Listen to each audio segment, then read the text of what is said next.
Assalamualaikum warahmatullahi wabarakatuh. Video ini akan membahas mengenai materi analisis pangan berkaitan dengan analisis kadar air. Kadar air atau air merupakan komponen penting dalam bahan pangan karena yang pertama mempengaruhi kenampakan bahan pangan, kemudian tekstur dan cita rasa makanan. Misal, buah-buahan itu kadar airnya tinggi. Kalau misalnya dikeringkan, maka kenampakan, tekstur atau kekerasannya, serta cita rasanya bisa jadi akan berbeda.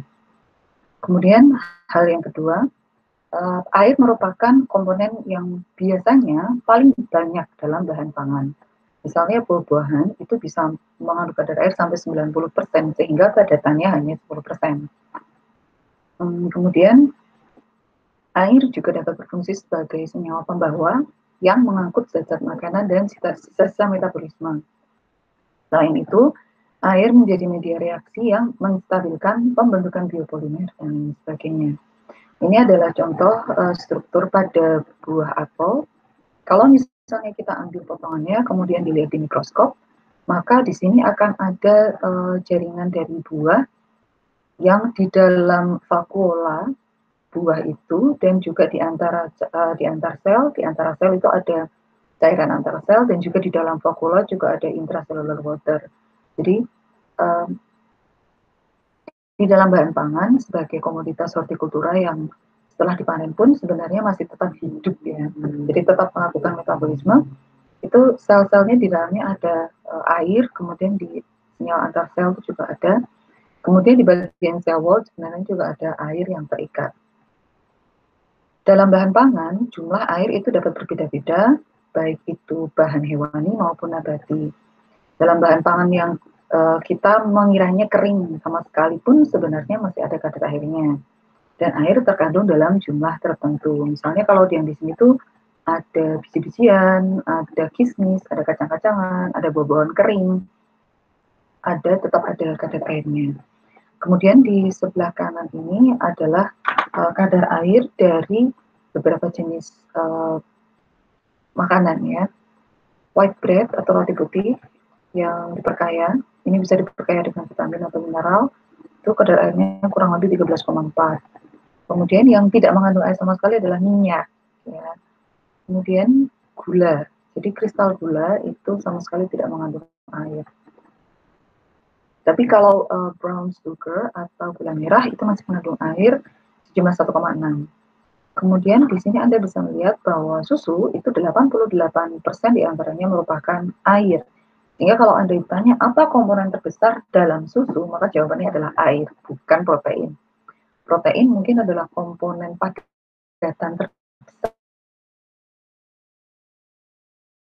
dalam susu ya, tapi susu itu sendiri komponen terbesarnya adalah air. Kemudian es krim vanila contohnya itu 61% merupakan air. Kemudian Anda bisa lihat juga di bawah minyak itu, di bawah oil ada oranges yang raw atau mentah. Jeruk mentah itu mengandung hampir 90% air. Kemudian buah apel yang mentah masih ada kulitnya itu mengandung sekitar 84%, sedangkan daging ya itu mengandung sekitar 63,2%. Kacang yang dikeringkan itu mengandung sekitar 1,6%. Sedangkan cucumbers atau ketimun yang masih ada kulitnya itu mengandung 96% air. Bahan pangan kadar air tinggi itu akan lebih mudah mengalami kerusakan akibat pengolahan dan penyimpanan. Oleh karena itu kita perlu tahu apakah suatu bahan pangan itu kadar airnya tinggi atau tidak, gitu kan logikanya. Kemudian kadar air pada sayuran dan buah-buahan akan menunjukkan indeks kesegaran dan pengaruh daya tahannya. Contohnya di sebelah kanan ini ada apel yang masih segar dan apel yang telah dikeringkan. Anda bisa melihat bahwa tingkat kesegarannya tentu saja berbeda.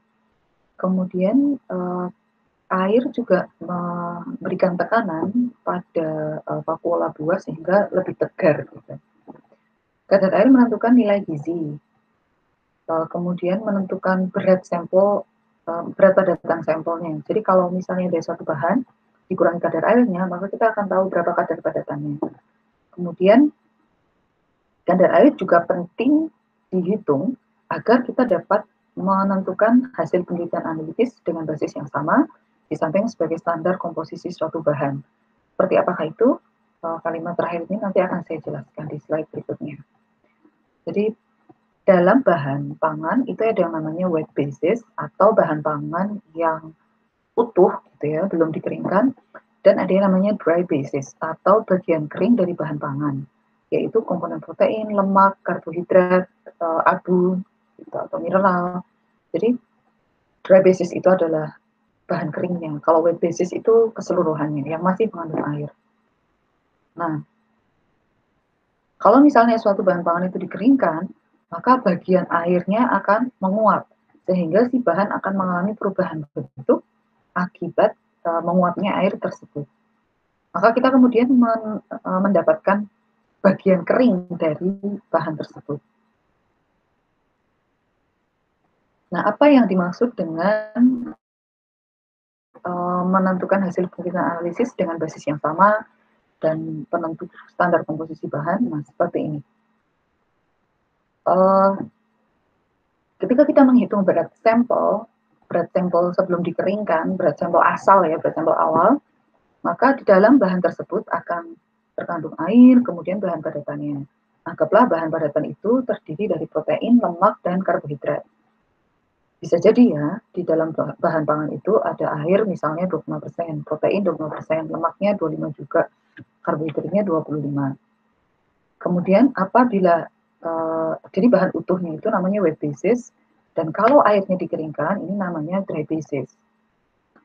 Nah, perbandingan nilai gizi itu biasanya dilakukan secara dry basis ini.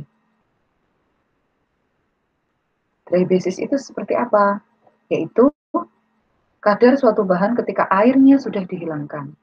Yang semula proteinnya 25% ketika ada air tadi, maka di dalam bahan kering, proteinnya kan ini tadi sepertiga ya, berarti 33,33%. Kalau di bahan utuh itu proteinnya 25% atau dalam 100 gram bahan itu ada 25 gram protein, tapi karena ini bahan kering, di dalam bahan kering ini kan tidak ada airnya, maka protein yang beratnya 25% tadi, 25 gram tadi, berat keringnya di sini adalah 75, jadi 25 dibagi 75 berarti di sini proteinnya 33%. Mungkin ini bisa dipahami ya, wet basis sama dry basis. Jadi kalau wet basis itu bahan keseluruhan, kalau dry basis adalah bahan kering ketika airnya sudah dihilangkan, lalu dihitung komposisi di dalam bahan kering itu ada apa aja, kemudian dibuat persentase. Nah, kemudian bagaimana maksudnya menentukan hasil penelitian dengan basis yang sama? Nah, kadar air itu kan bisa berbeda-beda. Ada yang kadar airnya 25%, ada yang kadar airnya 50, ada yang kadar airnya 86%, kayak yang tadi ada di tabel sebelumnya ya.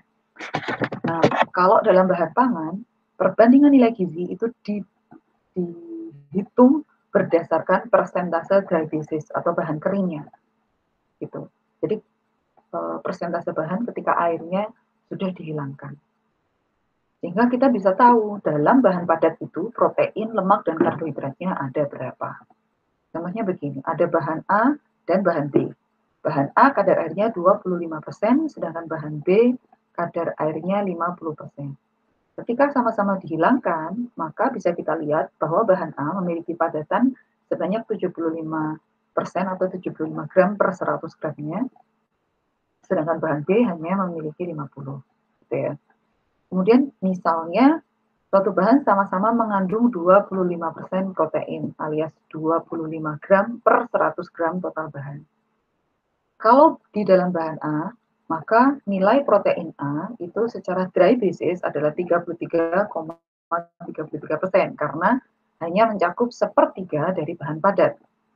Sedangkan di bahan B, karena kadar airnya lebih tinggi dan kadar padatannya lebih sedikit, maka protein yang 25 gram tadi ternyata mencakup separuh dari jumlah total padatan. Sehingga protein B secara teoretis adalah 50%. Jadi di sini bisa Anda lihat ya, bahwa meskipun persentase secara weight basis itu sama, 25%, tetapi apabila dibuat dry basis, gitu ya, ketika kadar airnya dihilangkan, maka ternyata persentasenya berbeda. Artinya apa? Nilai gizi dari protein bahan A itu lebih kecil daripada protein bahan B. Maksudnya bagaimana?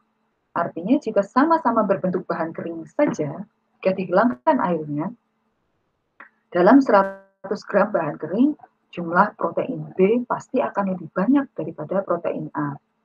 Sehingga dengan demikian, kita dapat menyimpulkan hasil-hasil penelitian analitis dengan basis kering atau basis yang sama berupa basis kering. Jadi yang dibandingkan adalah jumlah bahan tersebut dalam kondisi kering, ya. Jadi bukan kita nggak usah mempertimbangkan jumlah airnya berapa. Jadi bahan tersebut secara kering. Jadi kalau produk A itu 100 gramnya proteinnya cuma sepertiga. Jadi 100 gramnya paling cuma 33,33 gram. Tapi kalau protein B, kalau misalnya dihilangkan airnya, bahan B ini separuhnya pasti adalah protein. Sehingga nilai gizi dari bahan B itu kalau dilihat dari kadar protein itu lebih tinggi daripada bahan A.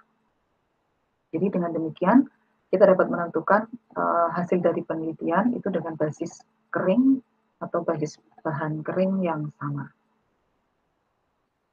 Kemudian air dalam bahan makanan itu ada beberapa macam, ada bebas, terikat lemah, dan terikat kuat. Kenapa kita harus tahu? Karena dengan mengetahui jenis air ini, kita dapat menentukan kualitas bahan pangan. Kalau misalnya bahan pangannya itu terlampau banyak air bebasnya, maka bahan pangan ini mudah mengalami kontaminasi atau mudah mengalami pembusukan akibat mikrobia. Air bebas sendiri merupakan air yang berada di ruang antar sel dan intergranuler, serta yang ada di dalam pori-pori. Jika jumlahnya tinggi, maka air bebas ini akan digunakan untuk pertumbuhan dan perkembangan mikrobia pada bahan makanan dan membantu terjadinya proses kerusakan bahan makanan secara mikrobiologis, kimiawi, dan enzimatis. Karena air bebas ini digunakan oleh mikrobia untuk pertumbuhannya, maka berarti bahan yang air bebasnya tinggi itu mudah mengalami kerusakan mikrobiologis. Kemudian secara kimiawi, bahan pangan itu ketika dipanen, dia masih mengalami respirasi, sehingga masih dapat mengalami perombakan secara kimia. Karena masih ada enzim-enzim yang bekerja untuk si bahan itu untuk mengalami respirasi. Kemudian air digunakan sebagai perantara bagi enzim-enzim yang ada di dalamnya, sehingga kalau air bebasnya itu tinggi, maka si bahan ini akan semakin mudah mengalami kerusakan. Juga dirusak oleh serangga perusak. Kerusakan bahan makanan seringkali disebabkan oleh adanya bebas yang terkandung dalam bahan makanan. Kemudian yang kedua adalah air yang terikat secara lemah. Contohnya adalah air yang berada di dalam yang terikat di dalam lemak, misalnya di emulsifier, emulsi. Contoh emulsi itu ada lecithin, ada juga margarin. Ya. Kalau margarin itu air di dalam lemak, kalau lecithin lemak di dalam air. Nah, di dalam bahan pangan, contohnya juga ada mayones. Mayones itu air di dalam lemak. Jadi air yang ada di situ itu akan terabsorpsi pada permukaan makromolekul, misalnya permukaan protein, permukaan pektin, permukaan pati, selulosa, kemudian agar-agar itu loh. Kalian kan tahu ya agar-agar. Air yang terikat di dalam molekul agar-agar itu sebenarnya terikat secara lemah.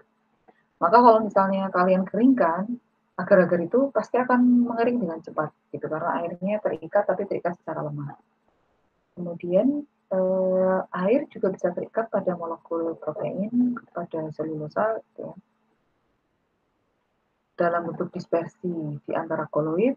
Kemudian air ini sebenarnya masih memiliki sifat air bebas, tapi dapat dikristalkan pada proses pembekuan. Gitu. Jadi di dalam es krim itu juga airnya terikat secara lemah. Jadi si air itu bertugas untuk menjadi struktur gitu ya. Kayak kalian bayangin es krim. Begitu dimakan kan dia langsung cair gitu ya. Karena sebenarnya airnya itu terikat secara lemah di dalam struktur pektin, pati, dan protein yang membentuk si es krim tadi. Ikatan antara air dengan koloid merupakan ikatan hidrogen. Jadi ikatannya itu adalah ikatan hidrogen. Nah, kalau air terikat kuat itu ikatannya secara ionik, di mana air itu membentuk hidrat dan terikat kuat pada struktur kimia. Misalnya air yang terikat kuat di antara lipid bilayer, gitu ya, yang ada di dinding sel, itu bisa terikat sangat kuat. Kemudian air yang berada di dalam molekul protein atau karbohidrat itu bisa terikat sangat kuat. Dan menjadi bagian dari molekul itu, misalnya dalam molekul pati, itu ada air yang bisa terikat sangat kuat di dalam struktur patinya, di dalam vakula patinya, dalam granula patinya. Kemudian air ini tidak membeku meskipun didinginkan pada suhu 0 derajat Fahrenheit atau minus 32. Air terikat tidak dapat digunakan oleh mikrobia untuk pertumbuhannya. Nah, tadi sudah dijelaskan bahwa kita perlu mengetahui kadar air untuk menentukan kualitasnya, juga untuk menentukan bobot bahan kering dan bobot basahnya. Untuk analisis bahan pangan, deskripsi saya itu juga satuannya kita menggunakan dry basis, karena bobot kering dari suatu bahan itu kan selalu tetap. Yang bisa menguap itu kan air, sedangkan bahan padatan akan sama saja di situ. Sehingga tetap gitu ya.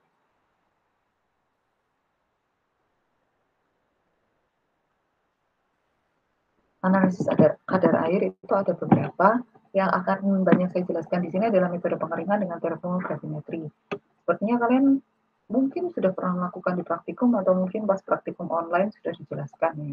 Jadi ini sekedar overview mengenai analisis kadar air secara keseluruhan dengan berbagai metode. Agar kalian tahu dan apabila di kemudian hari perlu melakukan itu di tempat kerja kalian sudah ada gambaran lah. Yang pertama adalah metode termografimetri, adalah menguapkan air yang terkandung dalam bahan melalui pemanasan. Jadi air itu diuapkan dengan oven.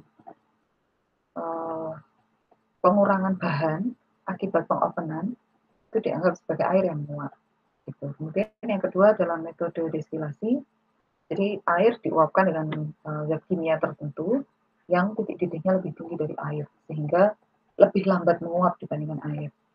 Kemudian metode kimia adalah metode yang ketiga dengan prinsip mereaksikan air dengan zat kimia tertentu. Kemudian metode fisik adalah menentukan berdasarkan misalnya tetapan dielektrik atau daya hantar listrik atau konduktivitas. Dengan prinsip bahwa semakin tinggi daya hantar, maka kadar air semakin tinggi. Kemudian metode yang kelima adalah resonansi nuklir magnetik. Berdasarkan sifat magnetik dari inti atom yang mampu menyerap energi. Jadi dalam air itu kan ada 2 atom hidrogen. Berarti semakin banyak air, maka akan semakin banyak atom hidrogennya. Sehingga semakin banyak energi magnetik yang diserap. Sehingga semakin banyak energi magnetik yang diserap akan semakin banyak air dalam bahan. Kemudian analisis termografimetri adalah menguapkan air dalam bahan melalui pemanasan.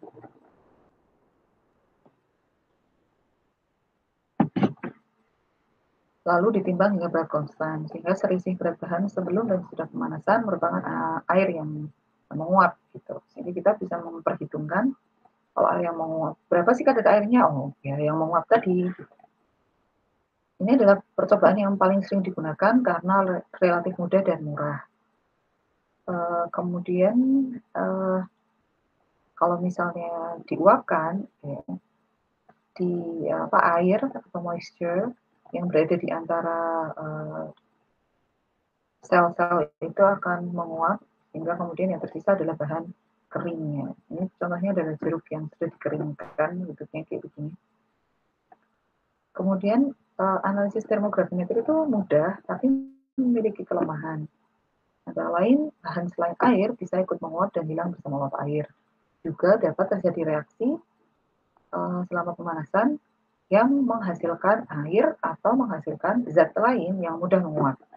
Contohnya adalah sinyal volatil yang disebabkan lemaknya teroksidasi akibat pemanasan. Jadi suatu bahan dipanaskan, terjadi oksidasi lemak, kemudian dihasilkan sinyal volatilnya ikut menguap. Sehingga kemudian selisih bobot sebelum dan sesudah pengeringan tadi ternyata tidak hanya airnya saja, tapi mungkin saja ada senyawa lain yang ikut menguap, sehingga memang tingkat akurasinya sedikit lebih rendah ya.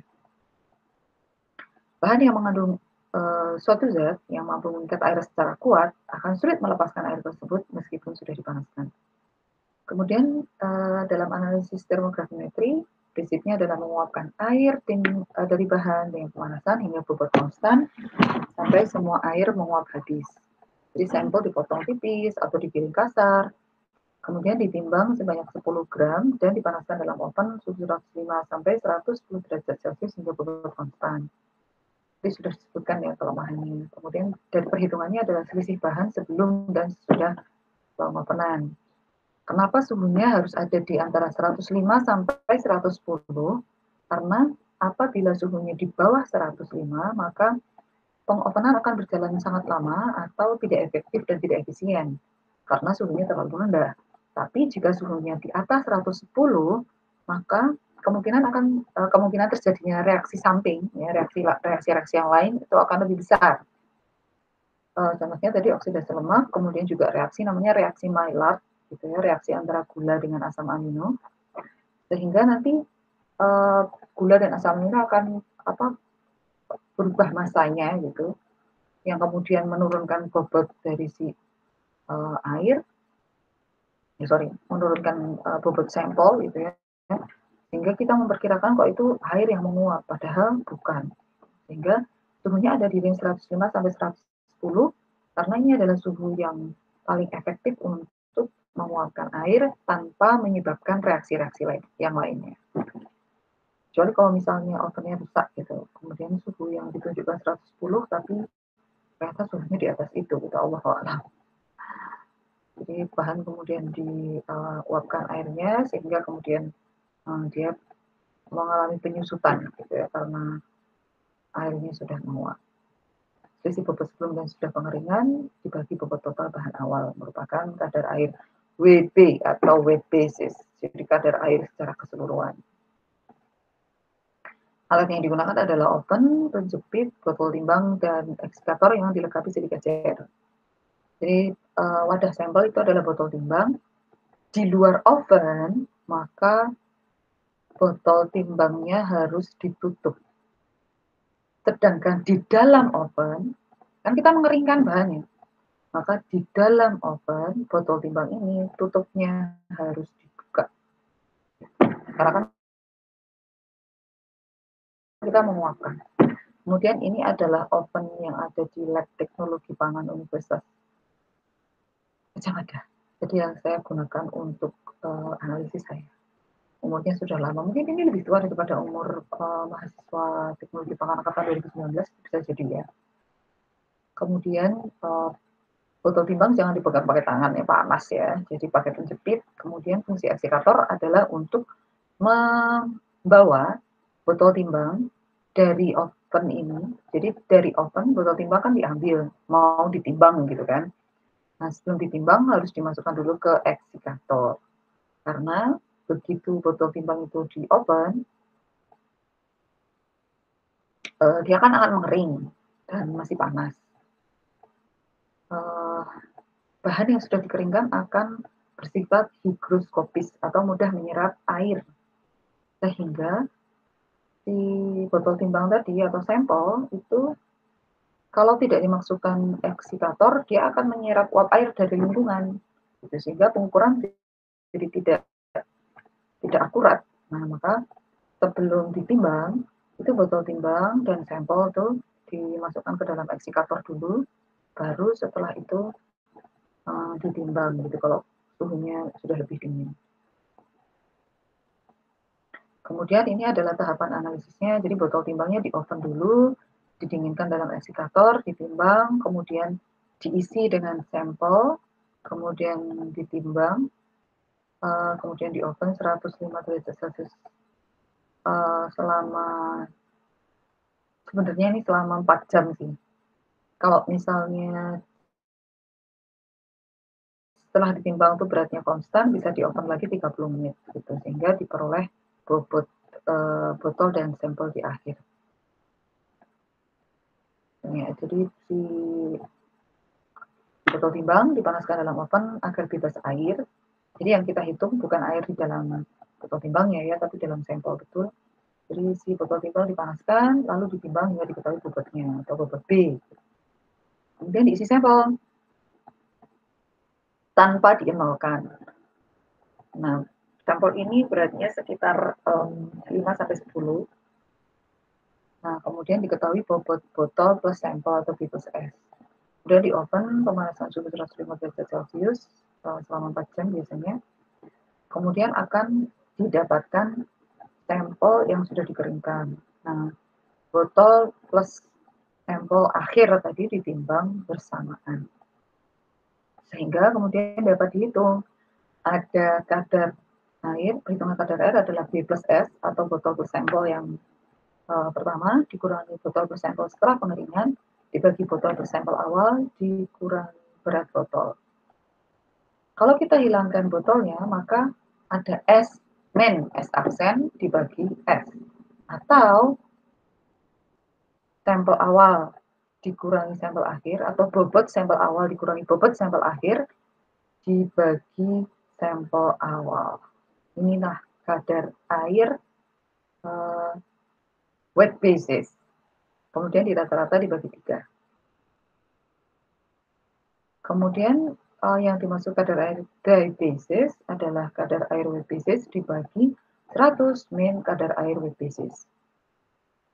Dry basis ini bisa juga digunakan untuk menghitung kadar air dari protein, lemak, karbohidrat, serat, apapun ya, abu. Caranya dengan kadar protein atau lemak secara wet basis dibagi 100 dikurangi kadar airnya wet basis berapa dikali 100%. Di sini bisa kita lihat bahwa kadar air wet basis itu diperlukan untuk mengetahui berapakah kadar air bahan kering. Nah, contohnya tadi ya sudah saya jelaskan, kalau hilang airnya, maka kadar air protein adalah 25, lalu dibagi 100, dikurangi kadar airnya berapa? 25 kali 100 sama dengan 33,33. Sedangkan bahan B, kadar airnya 50% ya.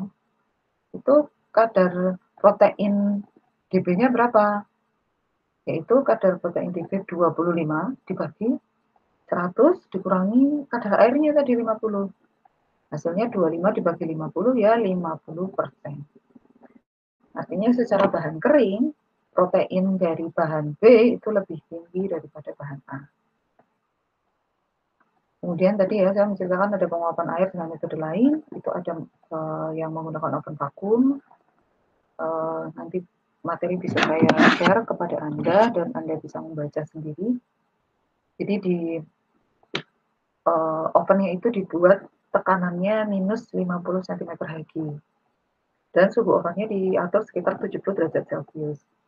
Pengovenan dengan metode oven vakum dilakukan untuk bahan-bahan yang mudah mengalami kerusakan pada suhu di atas 100. Jadi dibuat gimana caranya air itu bisa menguap di bawah suhu 70 dan di bawah suhu 100. Gimana caranya? Ya berarti tekanannya dibuat vakum. Jadi dalam kondisi vakum, air dapat menguap pada suhu sekitar 65 sampai 75. Kemudian metode kimiawi, ya air difiltrasi dengan iodin. Setelah ditambahi piridin dan metanol dengan indikator metilen blue. Filtrasi diakhiri dengan timbul warna hijau. Jadi ini adalah reaksi-reaksinya. Jadi semakin banyak air dalam bahan, maka akan semakin banyak H2SO4 yang dihasilkan. Semakin banyak H2SO4 yang dihasilkan, maka senyawa warna hijau ini C6H5NHSO4CH3 juga akan semakin tinggi. Kemudian metode metode kimiawi filtrasi Fischer ini cocok untuk bahan yang kandungan airnya relatif rendah, sangat rendah sekali, yang akan memberikan hasil salah kalau misalnya pakai metode pengeringan atau metode oven. Nah, ini Anda bisa membaca sendiri ya, tiap mol air membutuhkan 1 mol iodin, 3 mol piridin, dan 1 mol metanol. Kemudian pada metode fisikawi bisa digunakan densimetri, refraktometri, dan polarimetri. Jadi dengan alat-alat ini kita bisa mengetahui dalam bahan yang sudah dikeringkan, terus yang berupa bubuk, itu berapakah persentase padatan keringnya. Kalau kita tahu berat total bahan dan jadi sudah diketahui berat totalnya, lalu diketahui berat padatannya, maka kita bisa memperkirakan kadar airnya atau yaitu sisanya. Jadi perlu disiapkan kurva kalibrasi untuk mengetahui keterkaitan antara bahan padatan, persentase bahan padatan dengan persentase air. Jadi kalau hasil refraktometernya itu misalnya sekian gitu, oh berarti kadar airnya sekian. Jadi harus ada tabel kalibrasi. Kemudian pengukuran densimetri dengan pignometer itu sering dipakai untuk menetapkan persen padatan pada susu, gula, produk buah-buahan, dan larutan garam. Jadi yang dilihat di dalam susu itu kan ada bentuknya itu cair ya, padatannya lebih sedikit. Maka kemudian ditentukan berapa sih jumlah padatannya. Gitu. Misalnya yang diukur itu 1 mili. Dalam 1 mili persentase padatan dengan densimetri itu berapa? Maka berarti kita bisa memperkirakan kadar airnya itu berapa. Jadi bahan cair itu bisa menggunakan pignometer. Kemudian untuk larutan sukrosa, sirup, madu, sari buah, jam, jelly, itu kadar airnya bisa diukur dengan indeks refraksi namanya. Jadi pakai alat namanya refraktometer. Jadi kita bisa mengetahui jumlah padatannya. Kalau kita tahu total berat dari sampel, kemudian diketahui total padatannya, berarti kita bisa memperkirakan kadar airnya berapa. Kemudian polarimetri itu untuk mengetahui konsentrasi larutan gula. Anda bisa browsing sendiri polarimetri itu seperti apa, pakai indeks biasa. Kemudian yang materi yang berikutnya adalah analisis pangan, analisis kadar abu.